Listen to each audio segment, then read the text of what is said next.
నేను ఛానల్కి సబ్స్క్రైబ్ చేసుకోమని అడగట్లా, ఇంకేమీ అడగట్లా, ఈ వీడియోకి లైక్ కూడా అడగట్లా. ఒకే ఒక్క ప్రశ్న, దానికి సమాధానం చెప్పండి. మెగా బ్రదర్ కొణిదెల నాగబాబుకి కేంద్ర మంత్రి పదవి ఇవ్వాలి ఇవ్వకూడదు? రాజ్యసభ ఇచ్చి మంత్రి పదవి ఇద్దాం అనుకుంటున్నారు. దాని గురించి ఈ వీడియో క్లియర్గా ఎక్స్ప్లెయిన్ చేస్తే, కానీ దానికంటే ముందు ప్రజలేమనుకుంటున్నారు, కొణిదెల నాగబాబు కానీ జనసేన నాయకులు కానీ ఖచ్చితంగా వీడియో చూస్తారు. కామెంట్ సెక్షన్లో ప్రజలు ఏమనుకుంటున్నారో వాళ్ళు తెలుసుకోవాలనుకుంటున్నారు. మిస్ అవ్వకుండా కామెంట్ చేయండి.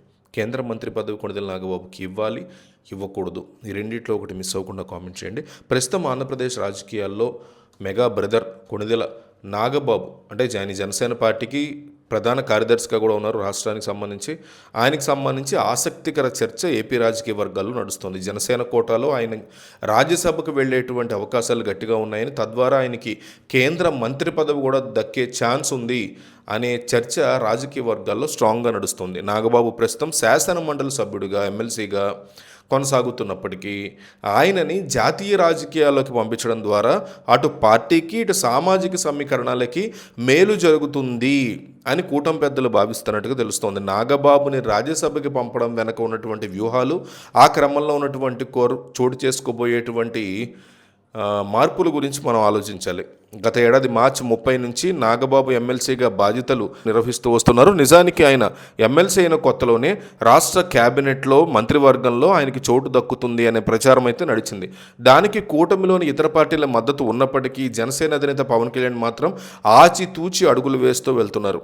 ఒకే మంత్రివర్గంలో అన్నదమ్ములు ఉండడం, పైగా ఒకే సామాజిక వర్గానికి చెందినటువంటి ప్రాధాన్యత పెరగడం, ఇవన్నీ కూటమి మీద ఒక నెగిటివ్ ఇంపాక్ట్ చూపించే అవకాశం ఉందని, ముఖ్యంగా జనసేన మీద విషయంలో కూడా నెగిటివ్ ఇంపాక్ట్ చూపిస్తుందేమో అనే ఫీలింగ్లో ఉన్న పవన్ కళ్యాణ్ అప్పట్లో దీని మీద గ్రీన్ సిగ్నల్ ఇవ్వలేదు.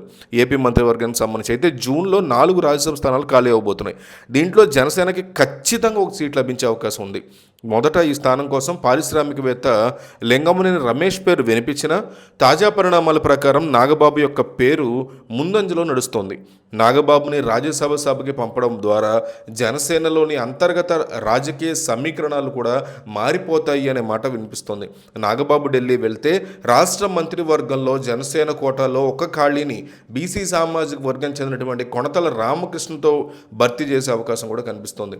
ఇలా చేయడం ద్వారా పార్టీలో సామాజిక సమతుల్యతను కాపాడవచ్చు అని పవన్ కళ్యాణ్ కానీ చంద్రబాబు కానీ ఆలోచిస్తున్నట్టు తెలుస్తోంది. అంతేకాకుండా నాగబాబుకి మొదటి నుంచి పార్లమెంటుకి వెళ్ళాలి అనేటువంటి రాజ్యసభకు వెళ్ళాలనేటువంటి బలమైన కోరిక ఉంది. 2019లో కూడా ఆయన నర్సాపూర్ నుంచి ఎంపీగా పోటీ చేసి ఓడిపోయారు. 2024 ఎన్నికల్లో అనకాపల్లి లోక్సభ స్థానాన్ని ఆయన ఆశించిన ఆ టికెట్ పొత్తులో భాగంగా ఆ సీటు బీజేపీ పార్టీకి వదులుకోవాల్సినటువంటి పరిస్థితి కూడా వచ్చింది. ఆ సమయంలోనే ఆయనకి రాజ్యసభ హామీ లభించినట్టు తెలుస్తోంది. ఏపీలో మంత్రివర్గం కానీ లేకపోతే కేంద్రంలో రాజ్యసభ కానీ ఇట్లా ఇచ్చేటువంటి ఆలోచన ఉన్నట్టు తెలుస్తుంది. అయితే ఇంకొక ముఖ్యమైనటువంటి పాయింట్ ఏంటంటే, కేంద్ర మంత్రివర్గంలో రాజ్యసభకి ఒక బెర్త్ జనసేన కేటాయించే అవకాశం కనిపిస్తుంది క్యాబినెట్లో.